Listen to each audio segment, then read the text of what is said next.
All right. Hey, everybody. Welcome once again to our final session of the spring, at least, on AI and how we as educators can possibly use it in our classroom.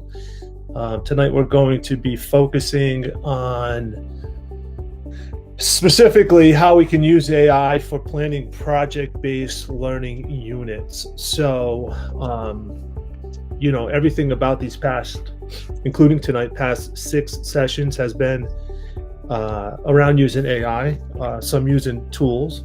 Sorry, my dog is pulling up my cord right here. Excuse me, buddy. Tonight's no different. I'm going to show you how I can use a couple of different large language models out there to perhaps make planning, tweaking, creating from scratch a project-based learning activity or unit with your students, to use AI to help you possibly save some time in putting it all together. So let me share my screen. Give me one sec here. We'll get started with a copy of the presentation.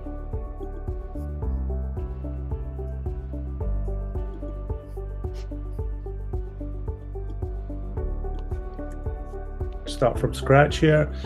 Kathy, do you mind putting a copy of the presentation? Doing it right now. Yeah. Awesome. Figured you were. Thank you. So everybody should see that there. So tonight's session is called Simplifying PBL Planning with AI. Once again, I think we know everybody in here, but I'm Pete Guyon, Instructional Coach Coordinator for Cranston Public Schools. Kathy?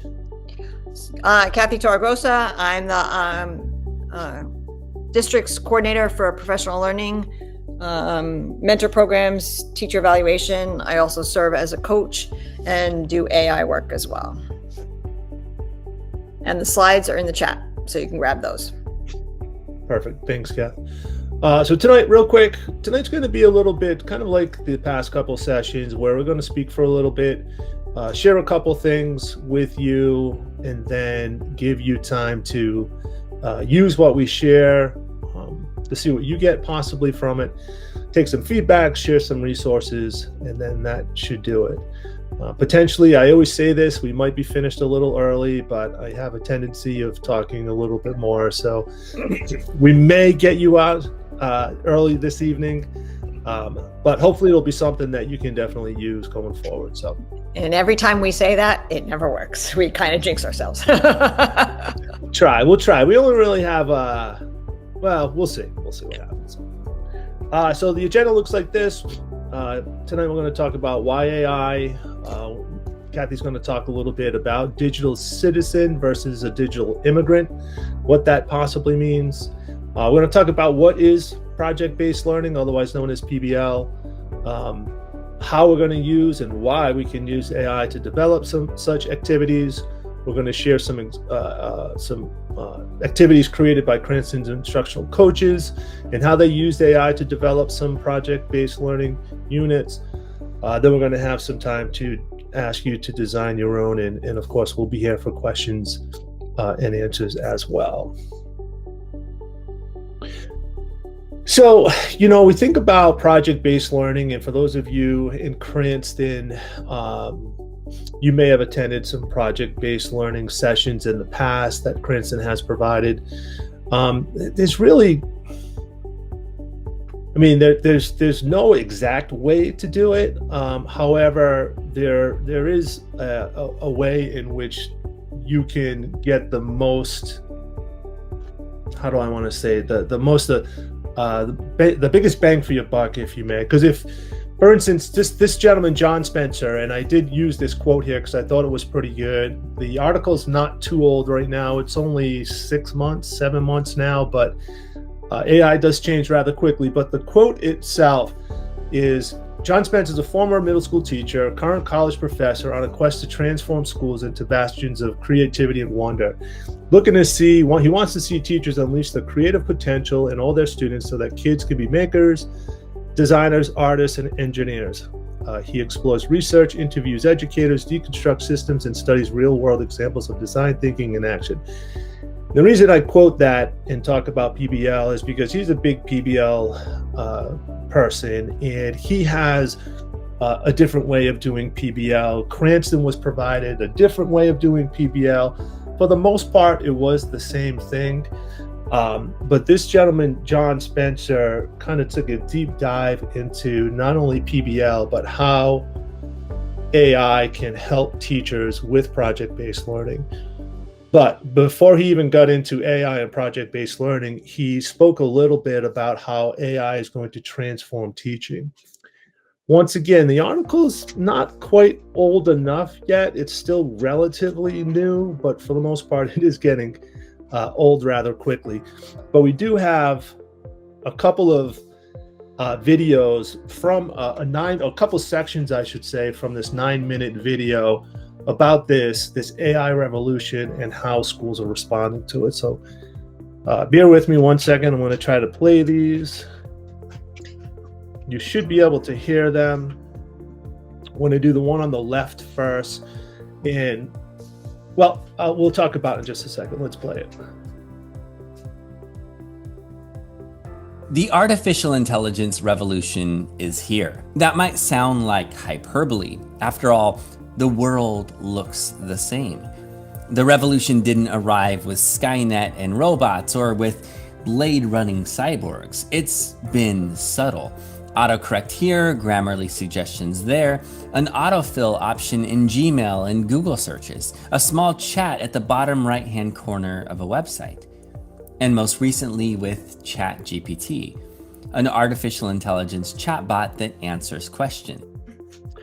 So not only has there been ChatGPT, there's been Gemini, Google's version of ChatGPT. There's been Copilot, Microsoft's version of ChatGPT, and also other large language models.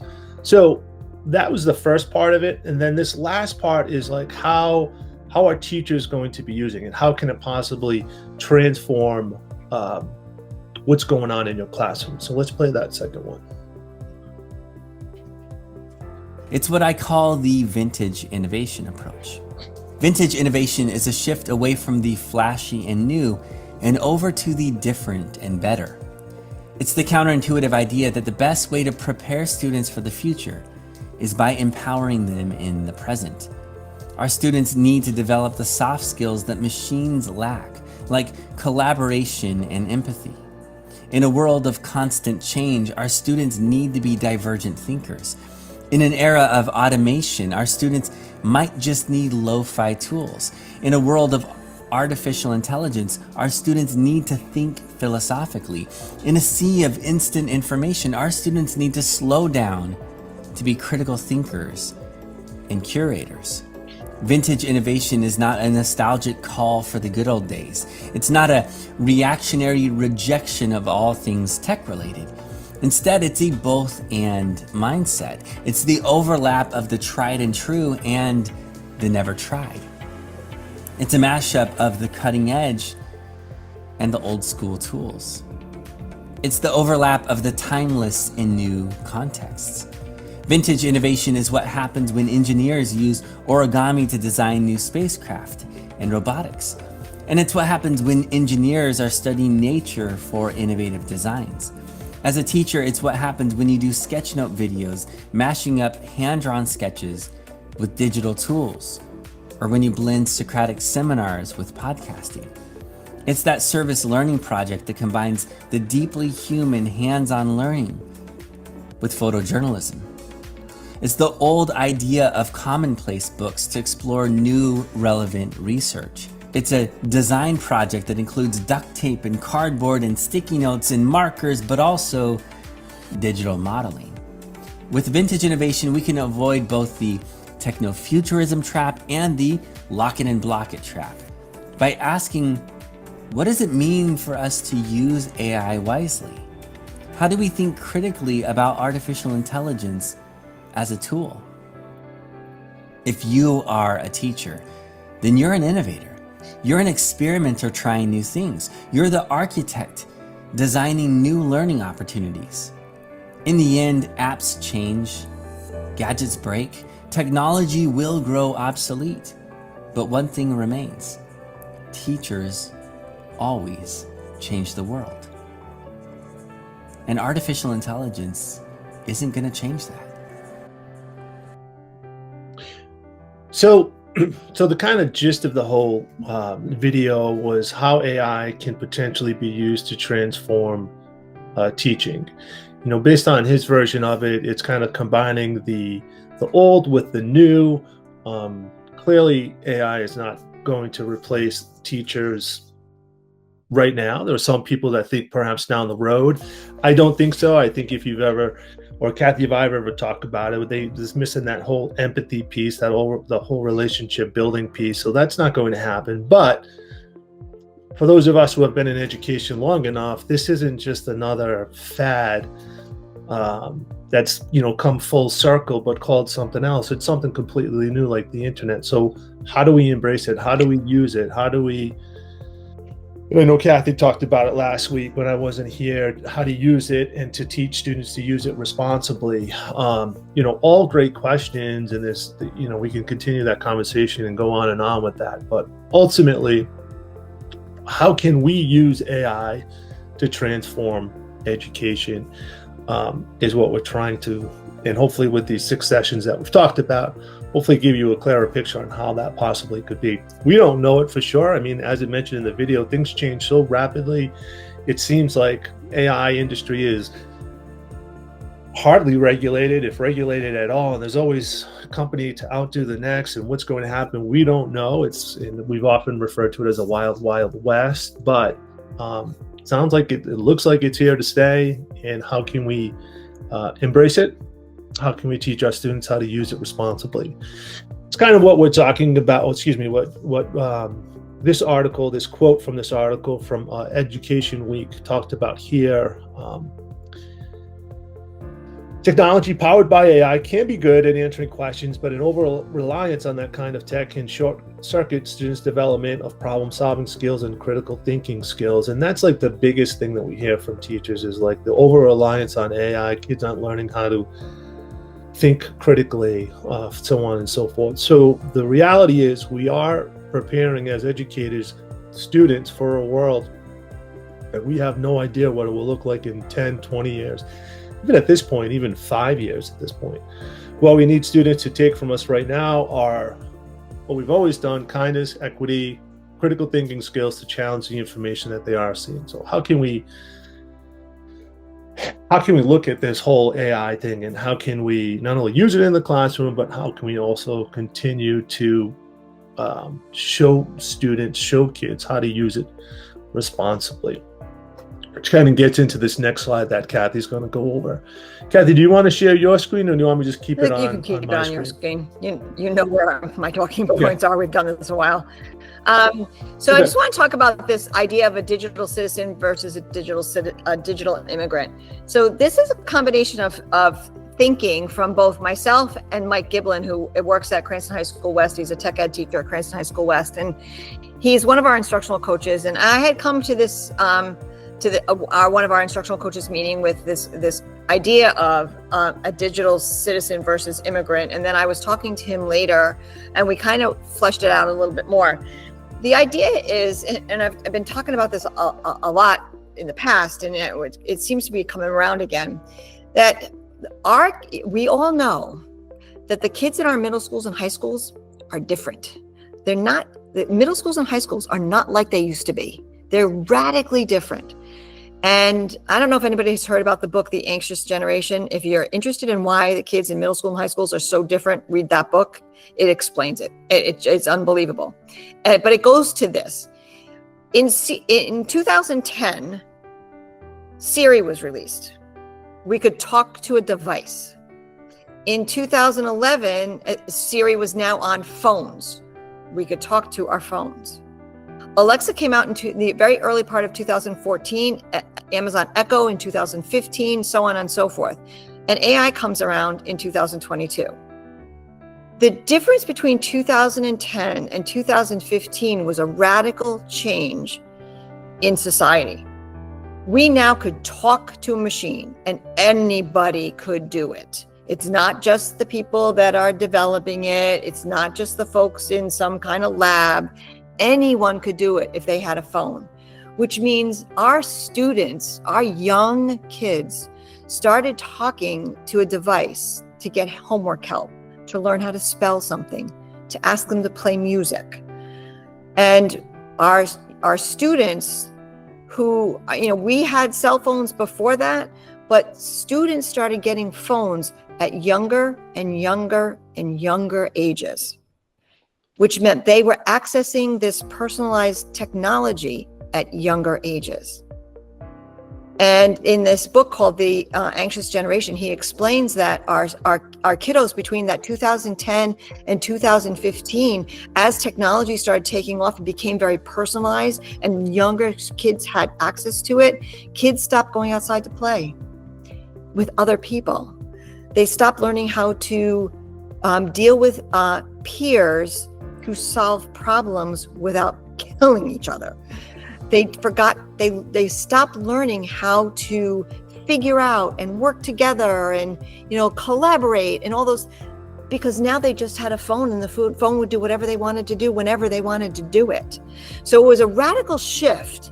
And we're seeing that in our middle schools because our kiddos that were, you talk about, 12 years ago, those kids are in our middle schools and high schools now. That's what we're seeing. Kids that did not learn those social skills that the rest of us did. And now they're being told to put your phones away. And now they've, got a law that all cell phones in every school across the whole country are going to be banned. Wait till you see what happens. I'll tell you from personal experience, our charter school in Cranston, we have a very small charter school, about 190 kids. It's a high school. It's a career and construction academy. They piloted a no cell phone policy this year. And in September and October, the teachers are reporting that there's conversation and noise in the cafeteria. They'd never heard it before. School's been in existence for 20 years. They're like, it's noisy in the cafeteria now. Teachers were reporting that kids were, like the 11th and 12th graders, we're looking at their peers now in a class saying, I'm sorry, what's your name again?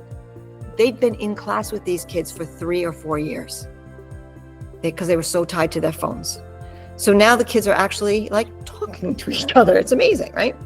So the impact on that is on our kids.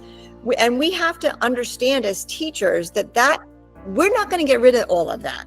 We can help them try and manage it, but those kids' experiences and our experiences are very different. Those kids we would call digital citizens. They just grew up with it. They know it. It's ingrained in them. It's easy. They're not tested by technology. They know how to figure it out. They're more tolerant of technology. I'm good at technology, but Pete will tell you when a program doesn't work the way I want it to, I call him and say, fix it. And I'm good with technology. If I'm alone on a weekend, I can fix it myself. But when I get frustrated, I get frustrated and I'm like, okay, somebody else fix this for me. So these kids are digital immigrants. They're digital citizens. We, the adults around them, are the immigrants. We didn't grow up with technology. We didn't have that. We went outside. I remember going outside. My parents would say to me, when the street lights come on, come home, and that's when dinner will be. Okay. We can learn it. We can be competent in it. We can enjoy it. We can like it. I love it. But I have to think about it. I'm more methodical about it, and it's different. But we do need to understand that this is a change and a shift in our society, and we have to appreciate that students have skills, that they rely on technology. We're probably not going to stop it, but we can teach them how to use it appropriately and to understand that there are protocols for that. And when I worked with some kids at this charter school, what I said to them is, look, you're taking driver's ed right now, right? I'm like, yeah. There's rules of the road, right? Yeah. Is the stop sign like something that if I want to stop, I can stop? Or is that like I have to stop at the stop sign? They're like, no, I have to stop at the stop sign. Okay. Well, we're going to do this project with AI, and here's my stop sign. You can't create an image on your own unless some adult is sitting with you, because you're not 18, and image generation on AI is for 18 plus. We're going to let you do image generation, but you have to be sitting next to Mr. Stoddard or me or Mr. Guyon. And so we're going to monitor how you use it. We're going to show you how to use and how to prompt to get the image you want and to make sure the image is appropriately. We are setting the limitations and the protocols. And that's the impact that we have to have on what's going on in our schools. Enough of that. So, what does that bring when we're talking about project-based learning? So project-based learning is all about protocols. We're going to tell the kids how they are going to do, we're not going to tell them how. We're going to tell them some ramifications, some guidelines for, I want you to investigate this. And here are some parameters for how you can do that. Now, the younger the student is, the more parameters you have to set until they kind of get the idea of how to do project-based learning. I'm currently doing projects with 2 first grade classrooms, and I did a project with a 5th grade classroom a couple of weeks ago. If it's the first time they're doing projects, you're going to really have to give them more protocols, and we're going to show you how to do that tonight. But what you want them to do with projects is a little bit more open-ended than they've had in the past. You want to give them kind of an open-ended question and then ask them to solve it. And their solution may not be what you had in your head, and that's okay. We were very surprised. I'm going to give you a little example.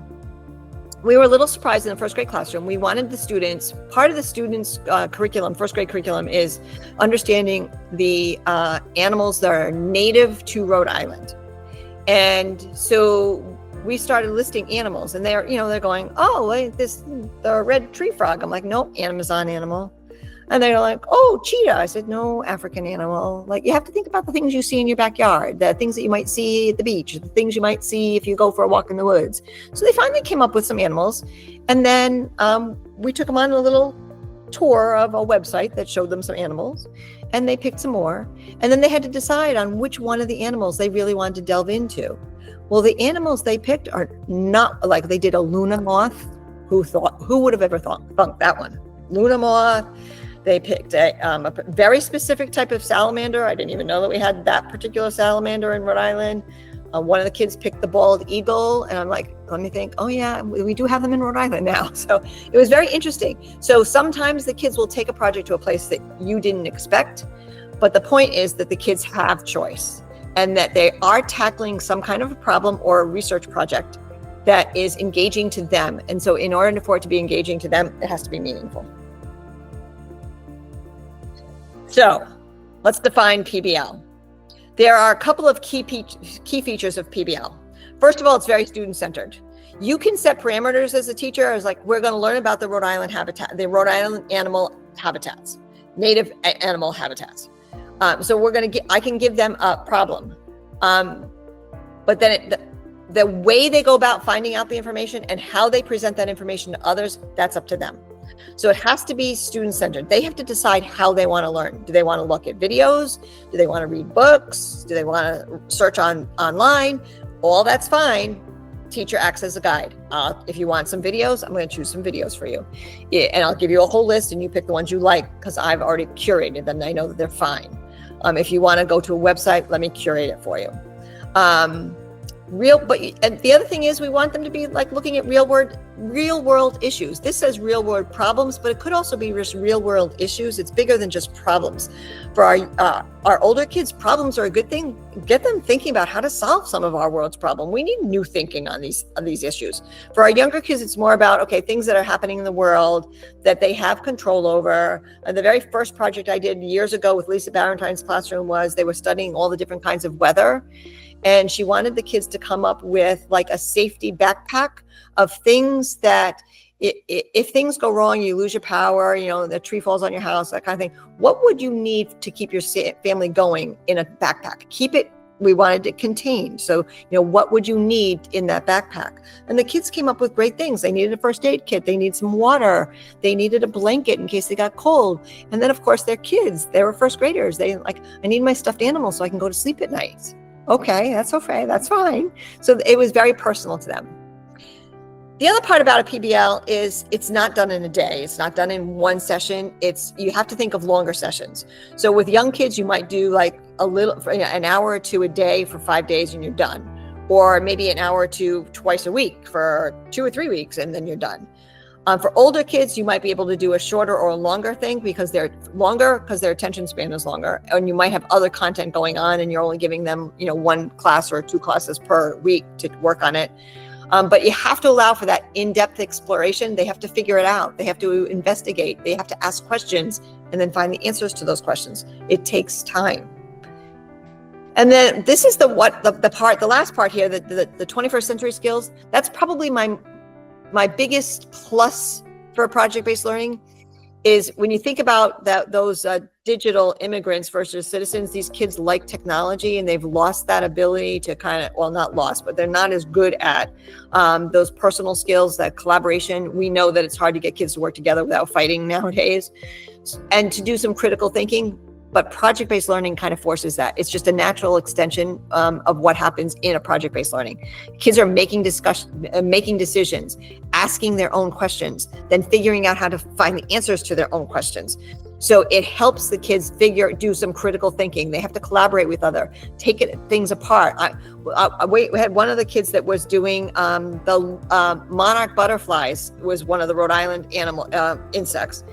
And I heard the kids, there was 4 kids in the group, and I heard one of the kids say, well, it's born here in Rhode Island, and it makes the chrysalis here in Rhode Island, and then it hatches here in Rhode Island, and then it flies to Mexico, and it goes to Mexico for something, but I don't know what it goes to Mexico for. Maybe 2 of us should talk about what the monarch butterfly does in Rhode Island, and the other 2 of us should investigate what happens when it gets to Mexico and why does it go there. And then, do they come back to Rhode Island? They asked. They literally asked each other. And they divided their group up themselves into, okay, here, if-then kind of situation, which was awesome. First graders. That's the power of project-based learning.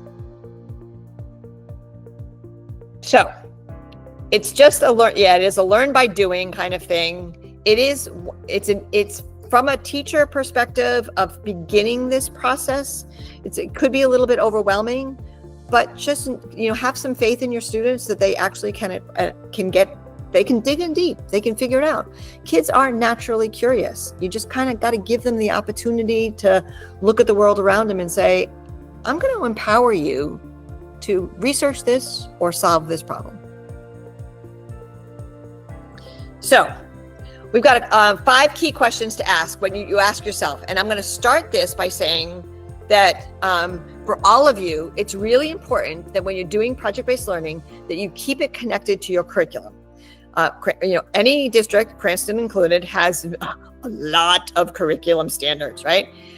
So going, and all of, in Cranston, we're all digital now. So all of our curriculums are digital. So I'm going to assume most people are, but go into your digital curriculum, find the topic that you want kids to explore, copy and paste. When we talk about AI and how to develop the project, and Pete's going to go through those steps with you, you're going to copy and paste your curriculum standards. Like, what is the goal of this unit that you want kids to do?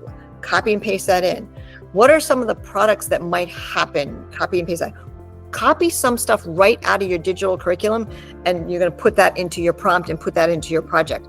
Because that way, when the administrator comes in and is observing what you're doing and says, I don't remember seeing that in any other class. Why are you doing that? They say, well, it's connected to this part of this curriculum and this part of the standard, but I wanted them to do project-based learning so that they could also learn how to collaborate and do some research on their own. And they're going to still get to the end product with, here's the outcome that is required by my curriculum. I have to get to this outcome. And that's my outcome for this project as well.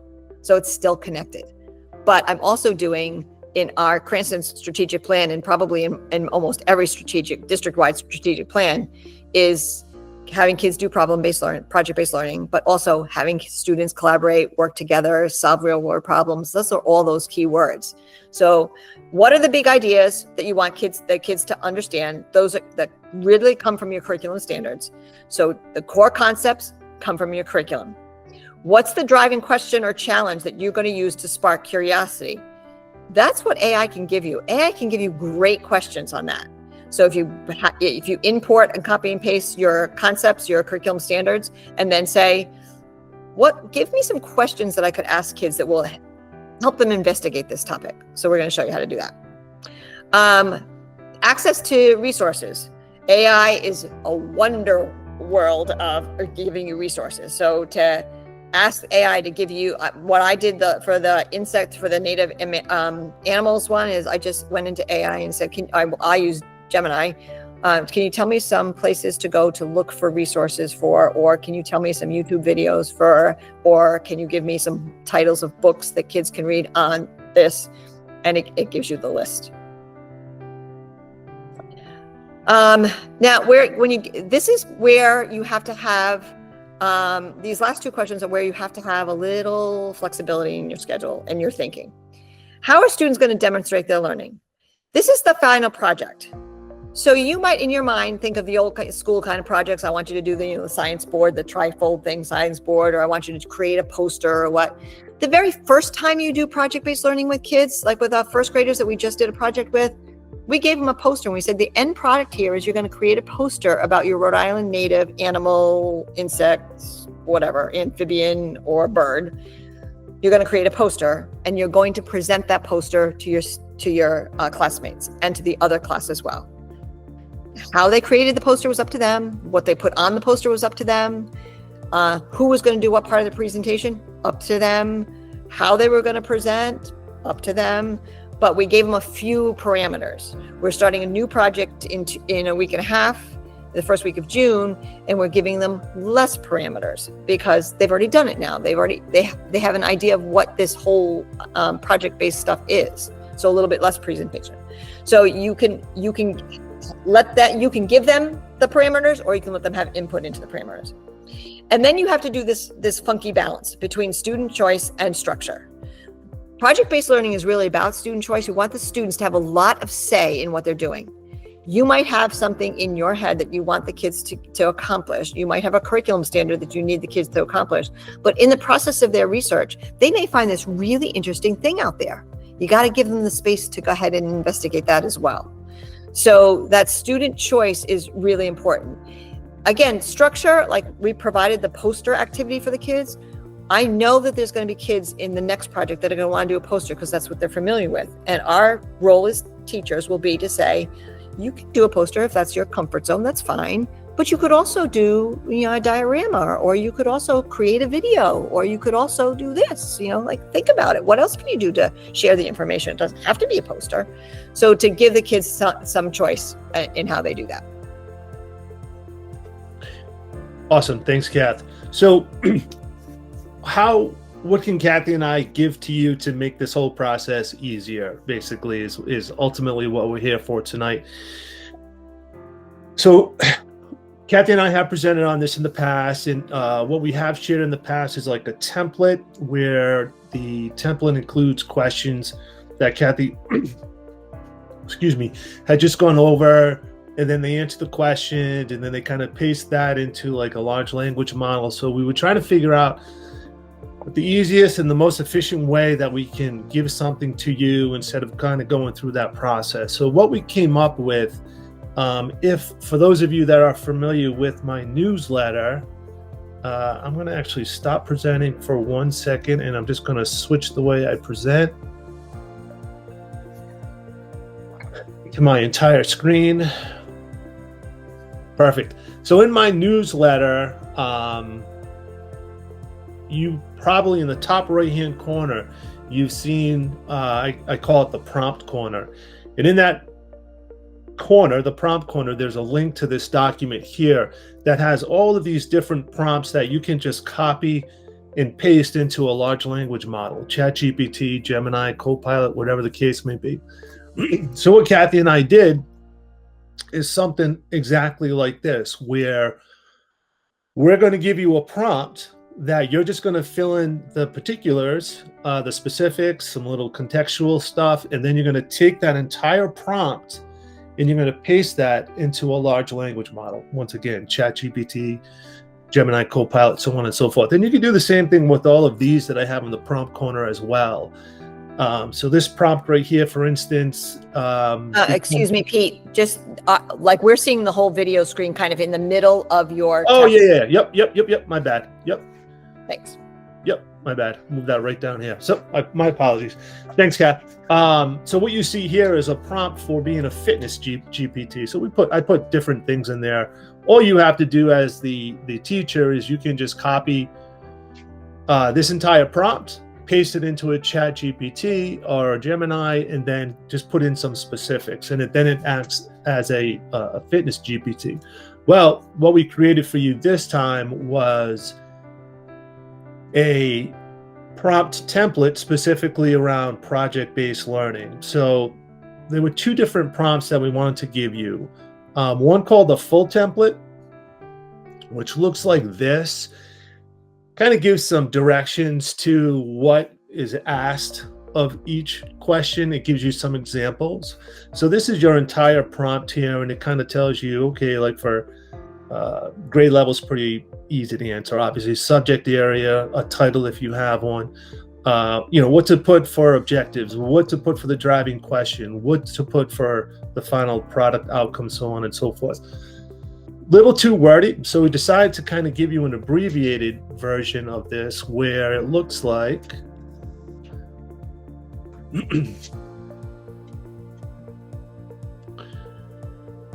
this. It's prompting or telling the ChatGPT to act as a fun and engaging grade 7 teacher who enjoys doing project-based learning with students. You're asking it to assist in project-based learning activity for your students who are functioning at various levels. Below are the specific details for the project. Please read carefully and respond thoroughly and thoughtfully. And all you need to do is to fill in the answers to these questions right here. Based on what you put in here, you will now ask the chatbot, the large language model, to generate a clear step-by-step outline for the activity, including phases like inquiry, research, product creation, feedback, reflection, suggest engaging activities, and then offer strategies for effective managing the project in the classroom setting. This is the prompt that you would simply copy the entire thing, paste it into a text box of a chatbot, of Gemini, of ChatGPT, and then just fill in the specific information, or fill it in on this document first, then copy it, and then paste it into the ChatGPT or Gemini. Keep in mind that when you do this, and we'll show you what Kathy did in just a second, that you can continue that conversation with which large language model we use. The most familiar one is ChatGPT. So I'll just, instead of saying Gemini, ChatGPT, or Copilot, I'll just use ChatGPT, but please know I mean any one that you use. Take this prompt, you would paste it into ChatGPT, and then see what it gives you. And then if you don't like what it gave you, or if you were looking for something different, you can keep going with that conversation with ChatGPT to get what you want. And we're going to show you that in just a second. So once again, take the abbreviated template, fill in your information. We're going to ask you to do that in just a second, and then see what it possibly gives you. Kathy, as she was just talking about, does one with her first grade Rhode Island animal habitats. She took each one and tried the same exact prompt, copied that entire prompt, pasted it in Gemini, and then pasted it in ChatGPT. So let's look at the Gemini one first.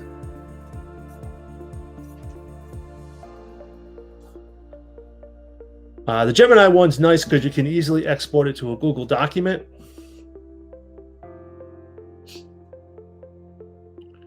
Let's just grab a copy of it real quick. So based on the prompt that she pasted, a copy of that abbreviated template, it kind of gave her kind of this step-by-step plan based on the information that she put in to Gemini for this.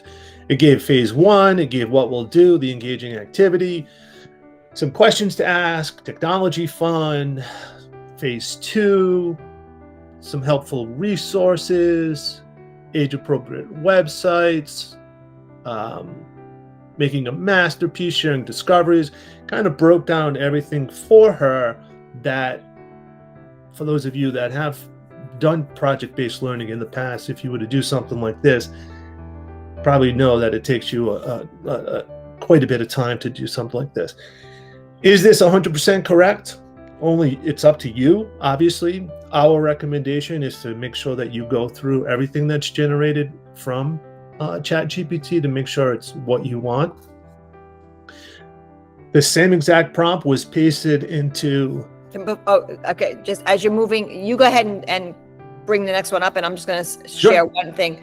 Okay. In that particular one of the things that that chat came up with that I'd never done before is it said to assign a student the timekeeper role. We've always had timer up, and I would just go put up the timer and put the timer up. So we were like, well, we don't really need to do that because we always have a timer up, and we're like, well, let's just give it a shot and see what the difference is. And so it was the same timer. We took it off the wall, it was magnetic on the screen. We took it off the wall and we put it in the group of the person who was the timekeeper. We assigned somebody to be the timekeeper, and he had it next to him. And we said to him, when it gets down to like 5 minutes, make sure you just let everybody know 5 minutes. When it gets down to 3 minutes, let everybody know it's 3 minutes. And when it gets down to 1 minute, let everybody know it's time to clean up. Okay. And he's like, oh, okay.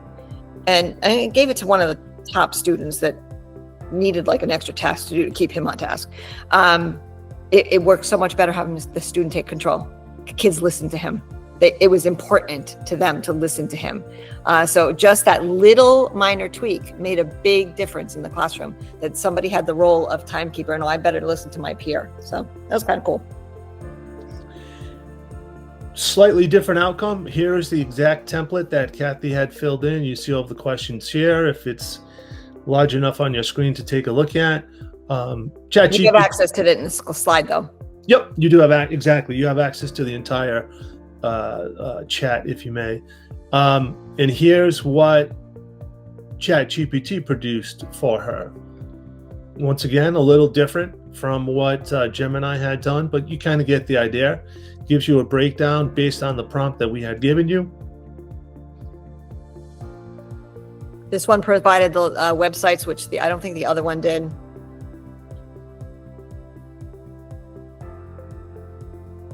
Based on how the students would be assessed. Here are some options.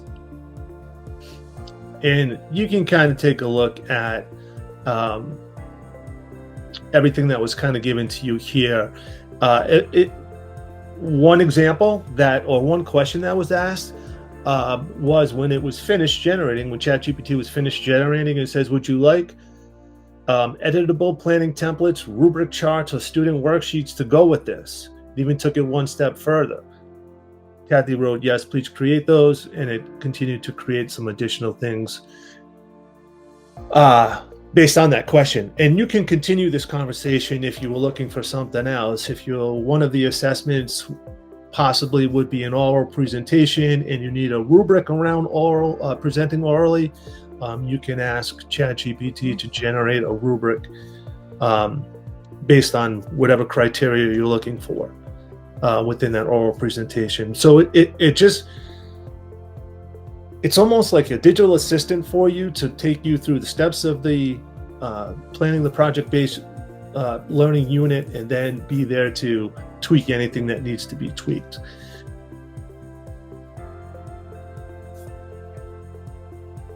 What I've tried to do to make it somewhat easier, I'm going to ask you to play around in just a second here with that template, is I tried to, on this next slide. This is very cool. Very cool. It's not, I don't think it's 100% foolproof yet, but what I might actually have to buy the paid version of ChatGPT based on this, Pete. So what you can do right now in ChatGPT for the paid version is you can create custom GPTs. So I tried to take what we just showed you and create a chatbot with it. So what it looks like is, if you click here, it should take you to this PBL for K-12 teachers. And you got a couple of different options at the top.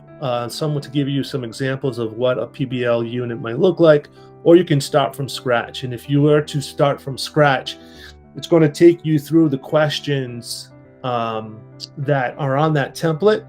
So instead of you filling in that document, copying and pasting it into ChatGPT or Gemini, if you went to this link, you can just continue the conversation and start with scratch with this particular chatbot, this custom GPT. They call them custom GPTs. So Pete, I just have to give Pete a little credit here. He built this for you.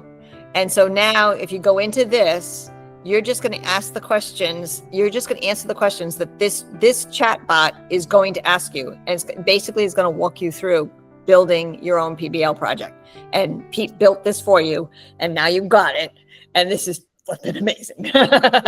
It's kind of fun. Like I said, it seems to work okay. I hope to continue to tweak it a little bit to make it work even better. But what we'd like you to do right now is, if you have a project in mind, or even if you're not looking to do a PBL activity or a PBL unit, possibly think of one that you can do with your students, and completely up to you. You can either go to grab the abbreviated template, paste the information there based on what you're looking for, based on the grade you teach, so on and so forth. Take that prompt and then paste it in ChatGPT, or if you like to play, or Gemini, or whatever large language model you may be most comfortable with. Or if you like to give this one a shot to see what it does, you can do that as well. It does the same thing. It asks you the same questions as well. It should generate a whole unit for you based on that as well. So I did just put that link right in the chat if that's easier for you. So the link to that particular custom GPT is in the chat room for you. Yeah, thank you, Kathy. So we're going to stop there for a little bit and kind of give you time to mess around or to try either one. Paste it into a chatbot, use the custom GPT, whatever's easier for you, whatever you want to try out. Try them both. I'm sorry, Pete. That link did not take me. It takes me back to the slide deck itself. Maybe, I don't know whether it's because it's me instead of you. If it's your. Yeah. No. Did you grab which? Yeah. I thought I grabbed the link for the custom GPT, but. Yeah, I'll put it back in. It's also in the chat, but I'll put it in the chat. No problem. Thank you.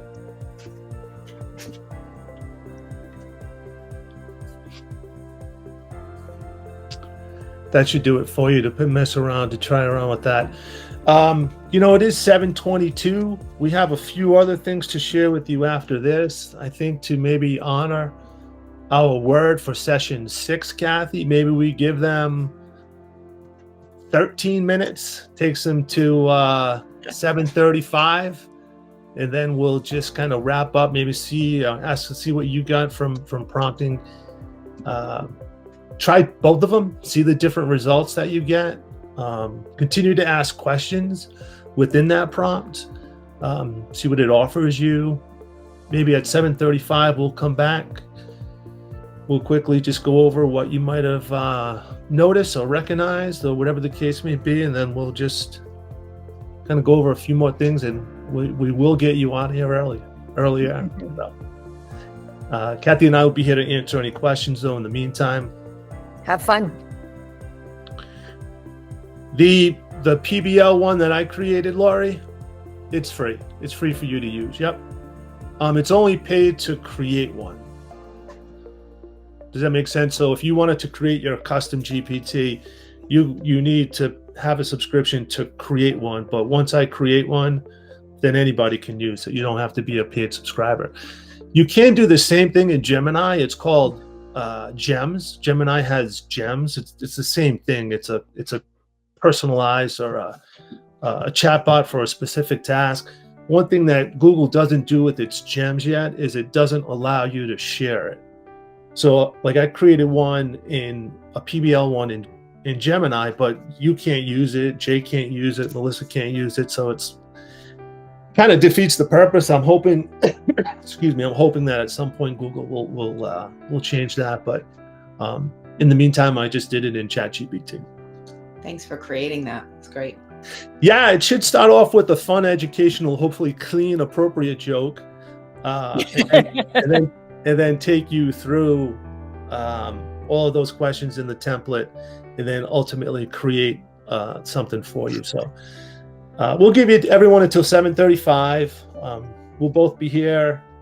So if anyone has any questions, we'll both be here, but we'll be quiet for the next 11 minutes, and then we'll revisit and see what we got. So I almost have 7:35 there, just to give everybody an idea on time-wise. 7:35 now as I'm speaking. Any comments about the template? I will, before you possibly answer, John Spencer, the gentleman I referred to at the beginning of our slides presentation, he does have a free website that you can sign up for. He offers a lot of different videos, easy to understand videos, similar to the two I showed you at the beginning. He most recently, I think in March, came out with the 10 components of project-based learning. Once again, if you did receive the training from Cranston Public Schools, the template, for the most part, looked the same, but was slightly different. The template that Kathy and I provided you, by all means, can be fully edited to match whatever you're looking for. So we're not saying that, that's the best template to use, but we think it's at least a good starting point to get all of the information that ChatGPT would need to create a unit for you. So by all means, you can use that prompt, use that template as a starting point, tweak it any way you like. If perhaps you need something in a different language for one of your students, or whatever the case may be, we did not include a part of that prompt, anything to be translated. But as you continue that conversation with ChatGPT, you can prompt it at that point to rubric in Spanish if you needed an oral presentation in rubric in Spanish, whatever the case is. So just kind of keep that in mind that, it does most of the stuff that you would need for a project-based learning unit, but it's completely editable, and please feel free to tweak it any way that you like. So any comments? I would just add that as you're doing whatever template you're using, if you're in a district that has a particular PBL template, if you're a school that has been working with Fielding International, which is the company that has been working to build our new schools and has been doing some of that training, they have a template. What we tried to do was provide you with something that's kind of easy and simple, and Pete's bot there is really great. I love it. I've used it twice since he built it. But if you go back to that slide where I do those 5 core issues, those 5 core are the same 5 core for anybody that you talk about PBL. So just, reflect on that. And I don't think anybody's going to question like, okay, are you using, which program of PBL are you using? That's the whole point is engaging students and having them be more active learners. And any of the templates will do that for you. Yep. Thanks, Kathy. Any comments? Anybody like to kind of share anything that was worthwhile sharing? Did it show you something that you didn't think of? Were you not satisfied with the results? Were you satisfied with the results?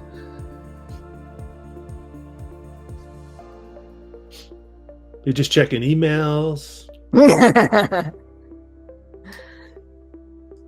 It's a little bit of work. You got to mess with it and play with it. Like I've been working since you opened that up, and I haven't quite finished it yet. So it'll be interesting to see when it gets done. Mm-hmm. Yeah, absolutely. So thanks for sharing though, Laurie. Appreciate it.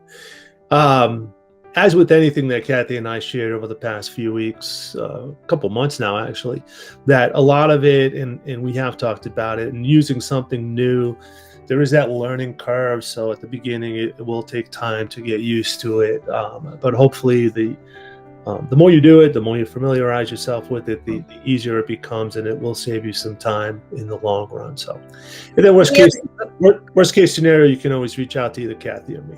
Go ahead, Kathy. The other thing is that with the onset of AI, which, project-based learning was prior to AI, with the onset of AI, if you've done a couple of project-based learning activities, or you even think of some of the research projects you might have done with kids in the past, you can go into AI without any of the prompts, without anything that we've provided to you, and just go into a chatbot and say, I want to do a project-based learning activity with first grade students. I want them to learn about the native animals in Rhode Island. I want them to be able to present facts and investigate videos and books, and then let AI do it for you. it won't be perfect. It won't give you a ton of information, but it will give you something to start with. And then you can tweak it along the way. It's a chatbot. You can go say, well, I like this, but I don't like this. Or can you give me more about that? So when I first started doing project-based learning, we didn't have AI. So all of the templates that the different companies gave us, that was kind of our bloodline, because otherwise it was too big and too massive to even wrap our heads around. But now that AI is there, this process for project-based learning from a teacher planning perspective is much easier.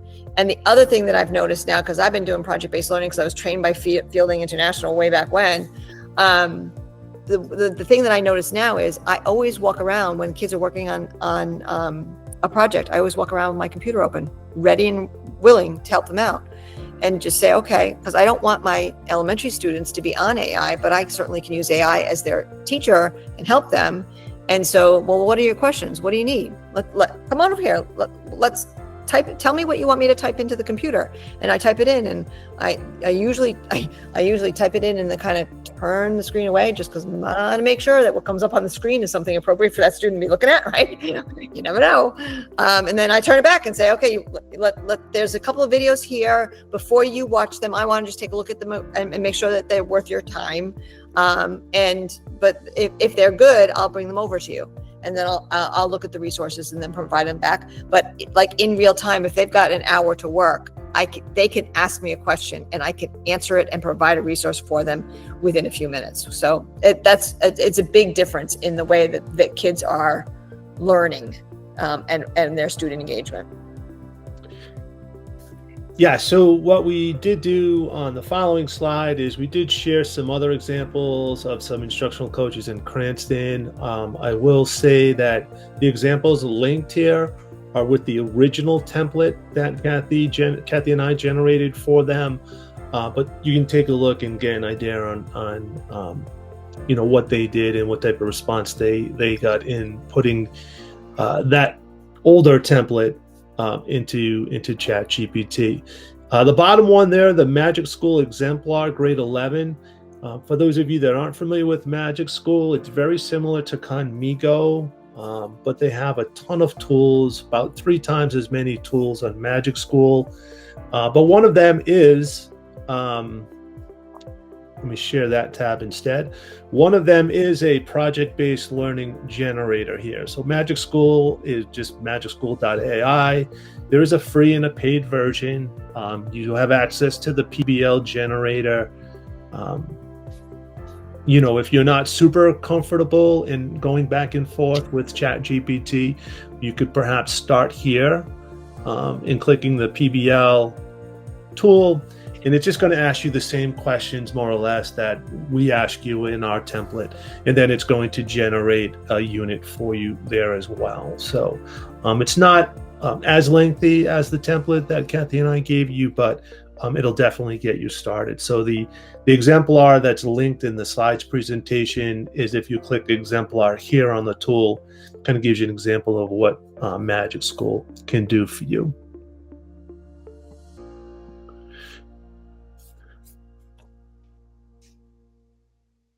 Let's go back to, where are we here?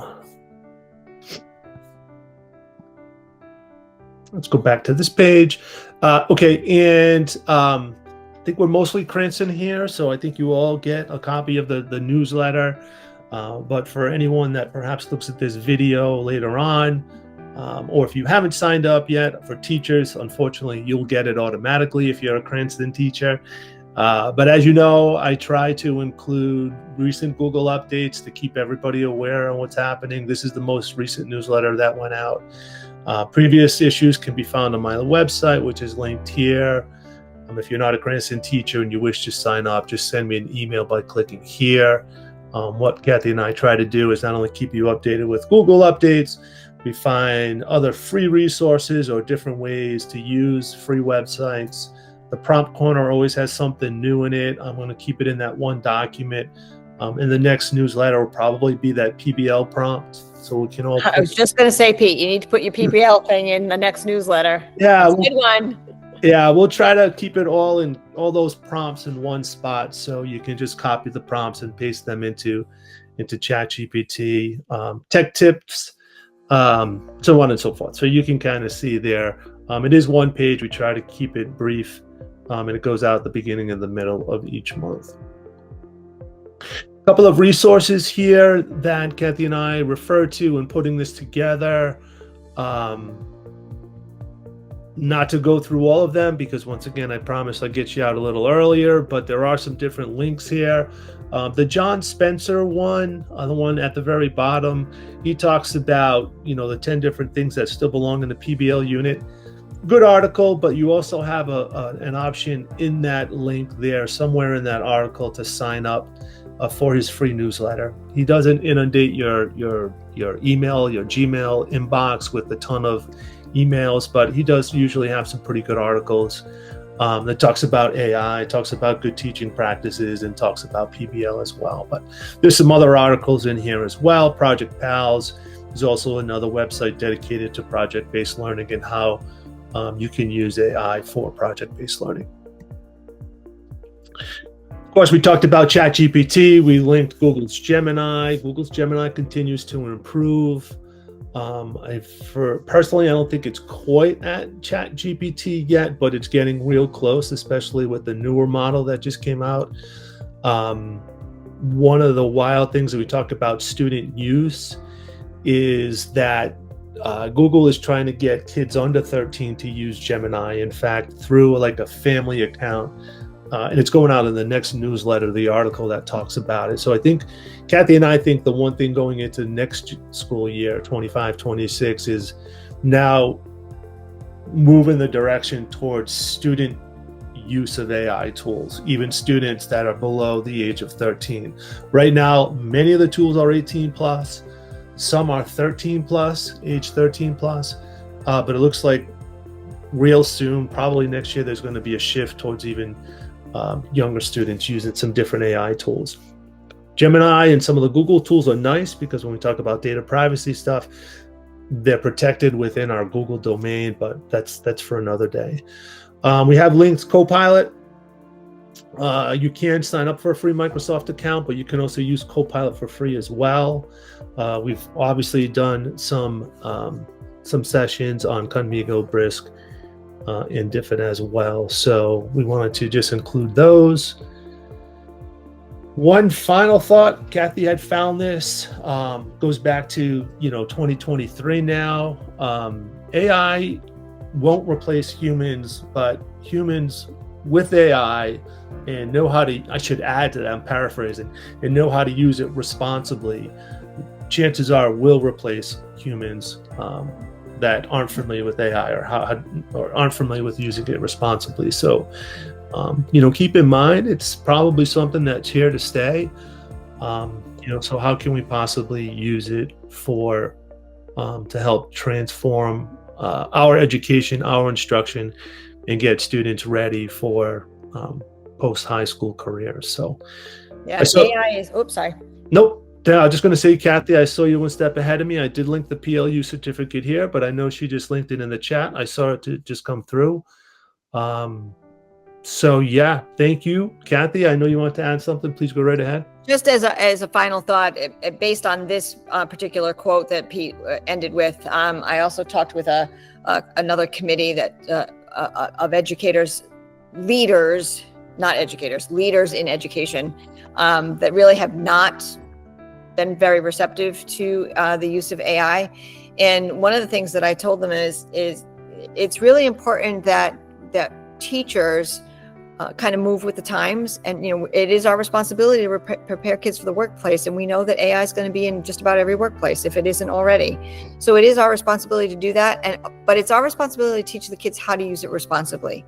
Just like we, how to choose a book responsibly, or how to use your computer currently, not even with AI, responsibly, and not go to websites that you shouldn't go to. So it's our responsibility to do that. But the other part that I said to this group of people is you have to remember that I don't envision a time where a large majority of education will happen without a human teacher in the room, because I don't care how good AI gets. It's a long way off being able to have 25 students in front of AI and be able to see the nuanced look of a kid that goes, huh? Wait, I don't know what that is. And be able to respond in the moment. Teachers can do that. The human can see when a kid's like, I'm not catching that. I'm not quite sure what's going on now. We understand all those cues and all those human emotions that kids put out in front of us. And we know instantly when kids are not getting it and we have to rework a lesson and come around and let's try it a different way. And we can do it in the moment. That human connection that teachers have with kids cannot be replaced by a robot. That's just not going to work. And if anybody is interested, go into, I think it's Amazon Prime, and search the movie Her. Scarlett Johansson plays an AI bot called Samantha. And it came out in like 2013, so before AI. And it's kind of wild, but it just shows the difference between we can only put so much human attributes into a machine. It can't replace us. It just can't replace us. So I'll end on that nice, happy thought. Yeah. Well, having said that, Kathy and I would like to thank you for taking time out of your schedule for the past, month and a half, 2 months, and spending some time with the two of us. So thank you. Please know that you can email us anytime with any questions. And we will be back in the fall with some other topics, probably yet to be figured out yet because AI changes so rapidly, but we'll try to keep you up to date with everything that's going on. So, yeah, and which means if you've got something or you hear of something that you'd like to learn more about, send us an email so that we can research it for you. And I know, like I said, the deep fake thing is something that's of interest to me. And I think that it's something that our secondary teachers are probably would like to be able to teach their students about. So we're going to investigate that. But anything that you come across, you're like, oh, I wish I knew how to do that. Or there's a particular program there. Is this worth using? Send it to us, because Pete and I serve on the tech team, and we can tell you whether or not that's been vetted by Cranston, whether it's appropriate to be using, whether it's got the appropriate privacy policies, all that. And if it is something that's good, that we can create a session to help you use it appropriately. So thanks, folks. Been fun.